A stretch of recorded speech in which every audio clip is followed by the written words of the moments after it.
Hi guys, இனி நம்ம மூவியில் கலீஃபா படத்துடைய ரிவ்யூ தான் பார்க்க போகிறோம். இந்த படம் இப்போ தேட்டர்ஸில் அவைலபிளாக இருக்குது. மறக்காமல் செக் அவுட் பண்ணி பாருங்கள். இது ஒரு அதிரடி ஆக்ஷன் மூவியாக வெளிவந்திருக்கு. இப்போ இந்த படத்துடைய கதையை பார்த்துடலாம்.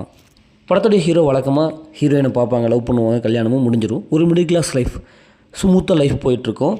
ஒரு கட்டத்தில் உலகத்தில் இருக்கிற மிகப்பெரிய வில்லன் டான்கள்லாம் நம்ம பிரிதிராஜ் ஃபேமிலி எப்படியாவது அழிக்கணும், குறிப்பாக ஹீரோவை போட்டு தள்ளணும் அப்படின்னு சொல்லிட்டு துடிப்பாங்க, துரத்துவாங்க. அதுக்கப்புறம் என்னடா இவருடைய ஃப்ளாஷ்பேக்குன்னு பார்த்தா, இவர் ஒரு காலத்தில் மிகப்பெரிய டானாக இருந்திருப்பார்.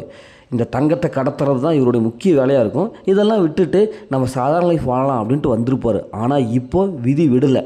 ஏன்னா விதி வில்லன் ரூபத்தில் வருது. இப்போ இவர் அமைதியாக திரும்பி வாழ்கிற சந்தர்ப்பத்தில் வில்லன்கள்லாம் இவரை போட்டுத்தரணும்னு சொல்லிட்டு பழிவாங்க நினைக்கிறாங்க. இப்போ இறுதியில் அவங்ககிட்டருந்து தன்னுடைய குடும்பத்தை இவர் எப்படி காப்பாற்றினாரா இல்லையா, இறுதியில் என்ன ஆச்சு அப்படிங்கிறதா இந்த படத்துடைய கதை. இந்த படத்துடைய பாஷன் பார்த்தாவே இதெல்லாம் சண்டை காட்சிங்க.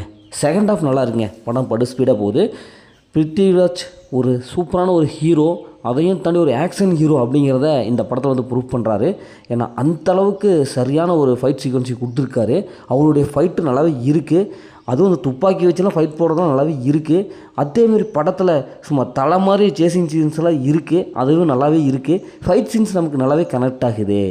படத்துடைய சினிமாவோட ஒளிப்பதிவு நல்லாவே இருக்குது. சூப்பரான ஒரு செலக்டாக கொடுத்துருக்காங்க. அதேமாதிரி பிஜிஎம் நல்லாவே இருக்குது. சூப்பரான ஒரு பிஜிஎம் கொடுத்துருக்காங்க. இந்த படத்துடைய மைனஸ்ன்னு பார்த்தாவே கதை தாங்க. ஏன்னா இதே மாதிரி கதாநாயகன் அமைதியாக இருக்கிறது, அதுக்கப்புறம் பழையபடி வில்லனாக மாறுறது, அதுக்கப்புறம் எதிரியை பழி வாங்குறது, இதெல்லாம் நம்ம பாஷா காலத்திலேயே பார்த்துட்டோம். சூப்பர் ஸ்டார் ரஜினி சார் இதெல்லாம் பட்டையை கிளப்பி மிரட்டி விட்டாரு. அதே கதை மாதிரி நிறைய படத்தில் ஒரு ரெஃபரன்ஸ் தான் இருக்குது. அது ஃபஸ்ட் ஹாஃபில் ரொம்ப பொறுமையை சோதிக்கிறாங்க. நிறைய படத்தை பார்த்த மாதிரியே இருக்குது. அதனால் கதை ரொம்ப பழைய கதை. மற்றபடி இந்த படத்தில் அந்த மாதிரி சீன்ஸ் எதுவும் இல்லை. ஃபேமிலியோட பார்க்கலாம். இருந்தாலும் குட்டீஸில் தவிர்த்துட்டு பாருங்கள். ஏன்னா நிறைய வேலைன் சீன்ஸ்லாம் நிறைய இருக்குது. மொத்தத்தில் இந்த படம் இப்படி சூப்பராக சொல்லுவாங்கன்னா இந்த படம் ஒரு ஒன் டைம் வச்சப்போ தான் நாங்கள் சொல்கிறேன். ஓகே, இதேமாதிரி அடுத்த ஒரு புதிய மூவி ரிவ்யூ சந்திப்போம்.